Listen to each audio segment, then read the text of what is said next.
Hello everyone, welcome back. It's economics time, so let's continue chapter 5 on part 2. In part 1, we study what is GDP. Now it's in part 2, we are going to see how to calculate GDP. There are two approaches. One is expenditure approach. The next one is income approach. For the expenditure approach, we are going to set a checkpoint in here. Every expenditures spending that goes through the products market, we're going to add that into GDP. For the income approach, we're going to set a checkpoint in here, and all of the incomes received by the households is going to add it into GDP. We are going to study the expenditure approach first. So GDP equals to consumption. C stands for consumption. I stands for investment. G stands for government spending. And X is net export. I am going to explain to you one by one. So this is the website that the Bureau of Economic Analysis is. If you want to find out what is GDP, you actually go to GDP and personal income, click on it, and they should be able to pull out. Okay, so you said begin using data. Okay, so domestic product and income section 1 is where that will give you GDP. I usually go to table 1.1.6. So now this is the default page, and it shows you what is the quarterly GDP. So this is the quarterly GDP, first quarter, second quarter. Okay, so in 2020, by the time that I record this, the first quarter real GDP is here.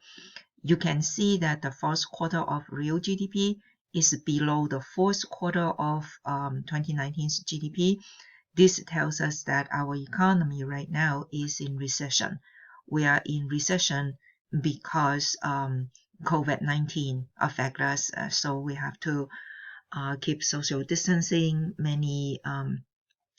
Many farms, many business get closed, except the essential business still open. So once we get out of that, I believe that GDP will go back up again. Okay. So if you want to know how to get the yearly GDP, you go to modify, and then it will ask you for when do you want to start. So let's start at 2016. And then you just say, click on annual, and then refresh the table. Yeah, so this is the yearly GDP started from 2016 to 2019. In your lecture notes, I actually have a screenshot of this table, so you can take a look at it. Okay, right now you can see that line 1 is gross domestic product. So this is the figure, gross domestic product. How do they get that? Well, they include line 2, personal consumption expenditures. So this one is the consumption C.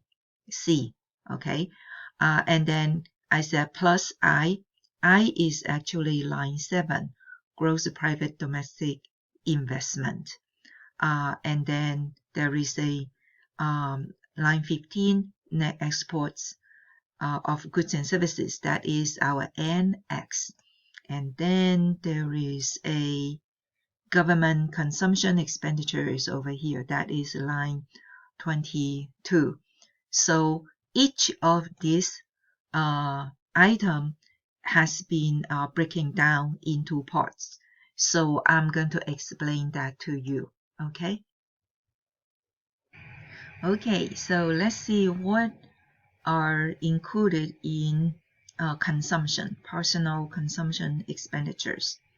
Okay, line 3 says goods. So goods have been broken down into durable goods and non-durable goods. Durable goods are the goods that can be used again and again for pretty long time, usually longer than 3 years. Non-durable goods are goods that, once you consume it, it disappears. So the example of a non-durable goods can be foods, drinks, that, once you consume it, it's gone. Durable goods can be furniture, cars, that can be used for quite a long while. So that is the concept of that. I want you to note that the Bureau of Economic Analysis sometimes will get into some products that they need to put in one of these categories, and it is not really clear. So they will use the value of the good. Is the value of the good disappear really fast, even though you can use it for a long time? For example, our clothes. Clothes, you can wear it, you can wash it again and again, and it lasts for a pretty long time, right? I mean, for the adult clothes. For children, they grow up so fast, so you can say those are non-durable goods. So as a matter of fact, the Bureau of Economic Analysis put clothes under non-durable goods. So no matter what size, adult size or children's size, they put them all into non-durable goods.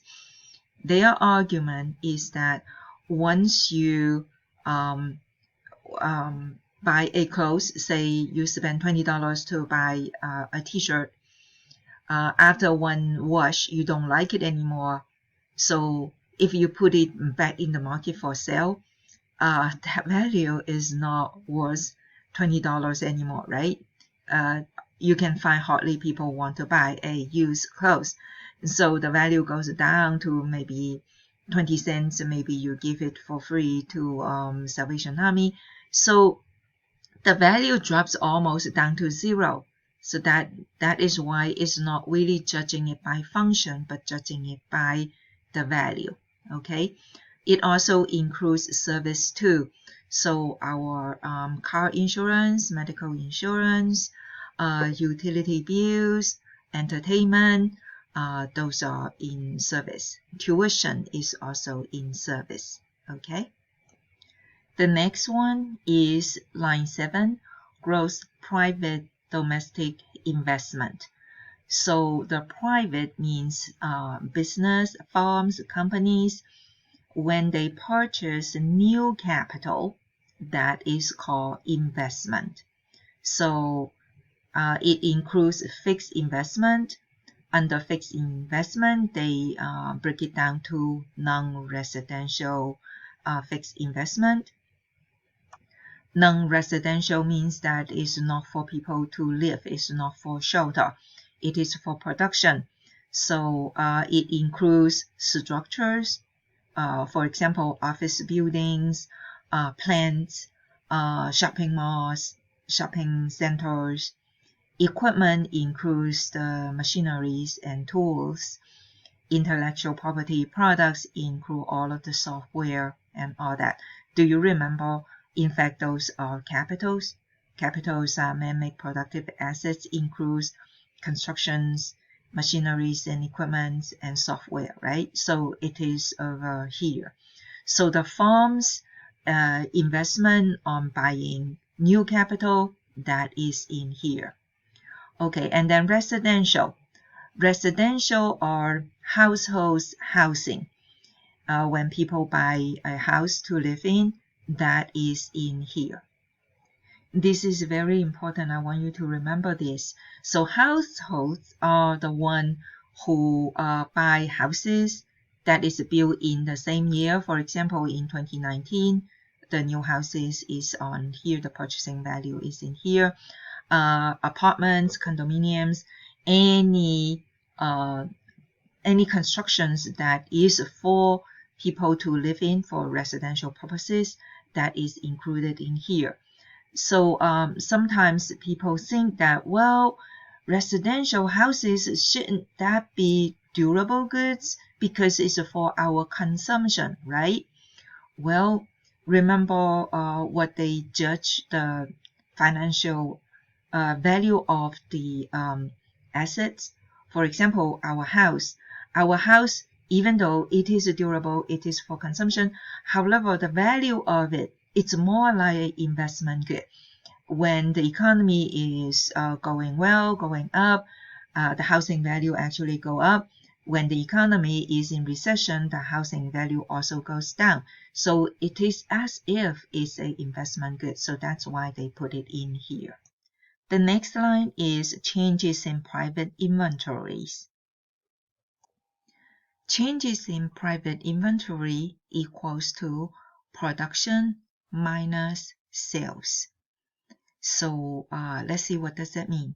Okay, let's have an example. Suppose there is a car just being produced. It's ready for sale now. Say the Ford company just finished working on it. So once it's being produced, it's a finished product, we add that into production. It's not yet being sold. So we add it under production. Therefore, you will see that I increase. So our GDP increase by the same value. Okay.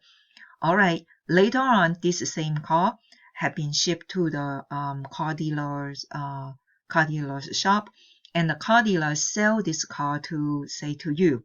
All right. So once they are, once the car is being sold to you, under consumption durable goods, the value goes up because you pay for it. It is your consumption, right? So on the business, on the car dealer is going to minus the value the inventory value because it's being sold. It tells the car dealer that this car is no longer in their inventory, is being sold to you. So originally under production, it adds a value. Now minus sales, it minus it. So it's no longer in the inventory. So our GDP is going to go up only by the car value that adds to you. Do you get it? Very good. So I'm going to stop here for this part. I'll see you in the next part. Okay, bye.